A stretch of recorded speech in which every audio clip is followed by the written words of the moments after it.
You're WavyOcho. I'm gonna react to the forgotten father of drill music, rap music. Drill music has been one of the defining sounds of the past decade. Normally, people will think of names like Pop Smoke or Chief Keef even, perhaps Lil Durk, and then you've got UK artists, etc.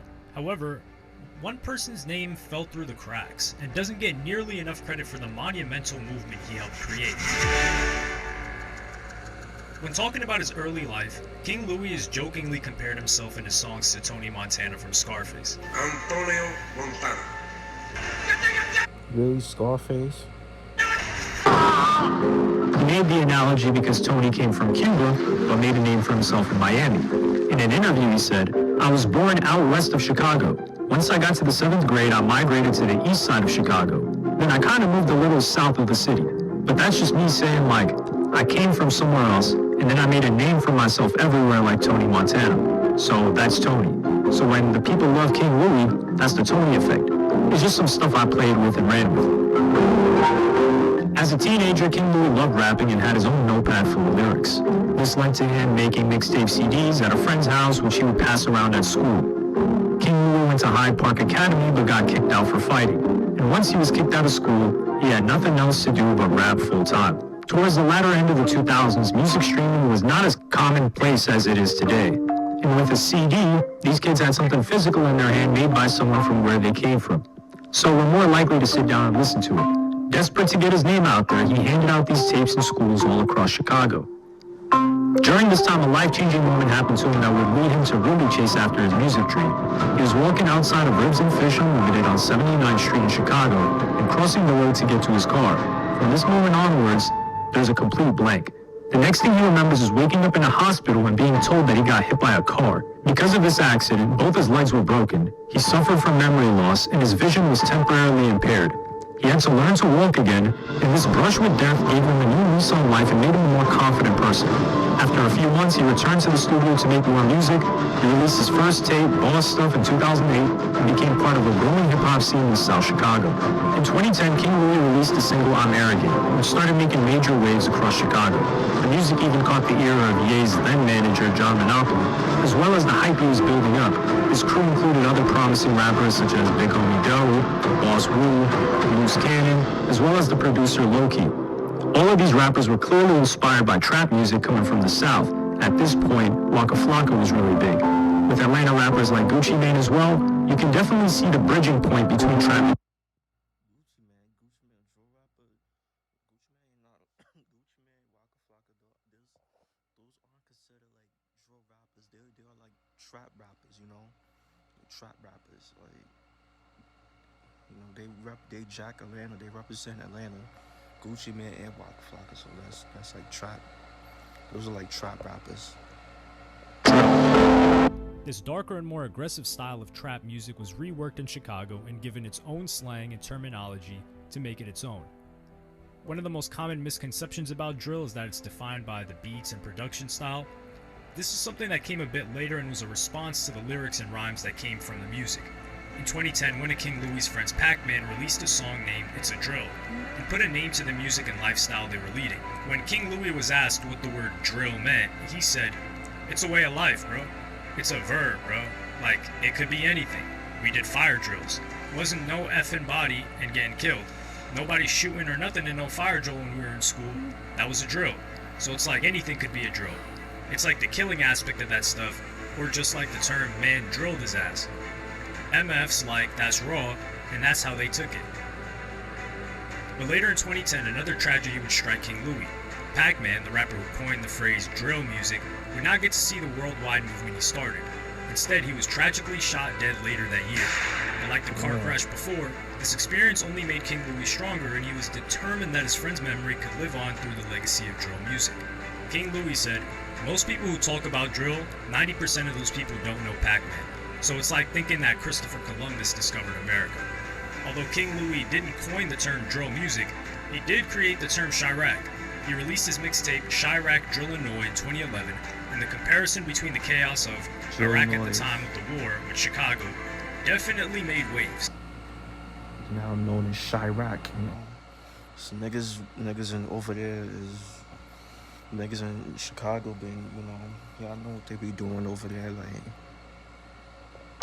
Speaking about this term and the music he was making, King Louis said, "We were losing more friends than everybody else at that point in time, so it hit harder. It really hit me like, that's where the music come from. You speak from the soul." King Louis continued to make waves with songs such as What That Mouth Do and Too Cool. Lil Durk and Lil Reese were also slowly gaining traction, but it would be someone else who took drill to the mainstream. Chief Keef was another name making waves in Chicago. When he was on house arrest at his grandmother's, he decided to post videos up on YouTube. His song Bang turned heads everywhere, and later that year he released his now iconic hit, I Don't Like. This caused further heads to turn towards the Chicago scene and see what other artists were out there. Meanwhile, King Louis flew to Los Angeles and met up with Epic Records, who agreed to sign him then and there. He was already signed by a smaller label named Lawless earlier that year, but Lawless and Epic decided to go into a partnership on King Louis' music. While he was on this trip, a remix version of I Don't Like contained Pusha T, Big Sean, Jadakiss, and Chicago's very own Kanye West. In this song he rhymed, Chief Keef, King Louis, this is Shy, right? With the mere mention of his name on that track, King Louis' fame grew further beyond Chicago. In an interview with Complex, he said, after that Kanye... oh yeah, I remember Kanye West mentioning his name though. Chief Keef, King Louis, this is Shy, right? Right, that's... Hey, shout out, my Cap I didn't know who King Louis was though. went up tremendously. When a person that big shouts you out, the people have to respect you. Then John Monopoly got in touch with King Louis. He wanted him to get a flight out to Paris to meet Kanye West, who at that time was working on his new album Yeezus. Although this was not a drill album, it was definitely tapping into the aggressive and abrasive sounds that came with drill music. King Louis felt blessed to be around Kanye's creative team and entourage. He worked on many tracks with Kanye and appeared in the song Send It Up. He also received a Grammy nomination as a co-writer on the song New Slaves. In the mid-2010s, drill music became popular across the pond, particularly in South London. They took this genre but also incorporated elements of UK grime and garage music, as well as their own slang and cultural references, while drill was kind of dying down in the States. A movement closer to its home was the sudden rise of Brooklyn drill, which adopted the sounds of UK drill, and it gave its own distinctive spin to the movement. Outside of music, Spike Lee created a new movie about crime in Chicago and decided to name it Chirac. The movie was accused of being tone deaf, as the story involved women of Chicago having a sex strike to curb gang violence in the area.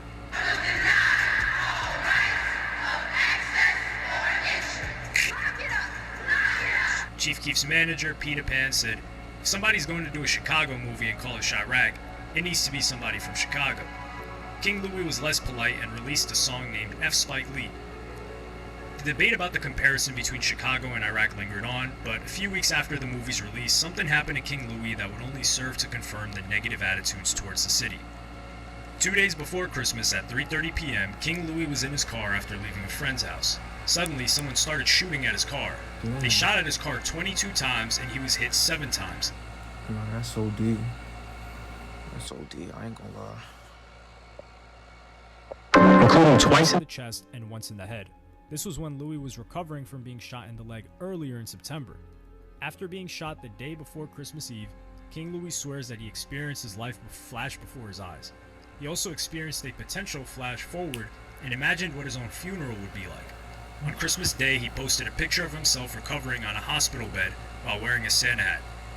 Talk about a modern-day Christmas miracle. Louis soon appeared on CNN to talk about what happened and discuss the wider issues of crime in Chicago. He was asked point blank, King Louis, what's going on in Chicago? His response was that, The devil's working overtime. That's what's going on in Chicago. one of his reasons for doing this interview with CNN was to promote his Put the Guns Down project, which was also supported by artists such as Common, Lil Herb, now known as G Herbo, Katie Got Bands, and Saba. In the years following, King Louis left Epic Records and took legal action against Lawless, who King Louis claims had not paid him any royalty payments. There was also an issue with the distribution agreements, and Louis was keen to put all of his earlier mixtapes onto streaming platforms, which he has since managed to do. He's now signed to a label called Machine, which has agreed to give him a lot more artistic freedom than before. Today, King Louis continues to make music, albeit nowhere near as popular, and drill music has now moved well beyond its founding fathers. I touched upon earlier that drill music spread over to the UK and then Brooklyn, and then we had a bit going on in Florida. But now there's drill music in New Zealand, Australia, there's Chinese and Japanese drill artists, you've got Brazilian drill artists. Whatever corner of the world you go to now, there's a strong chance that there are some kids in the area trying to be the next big drill artist.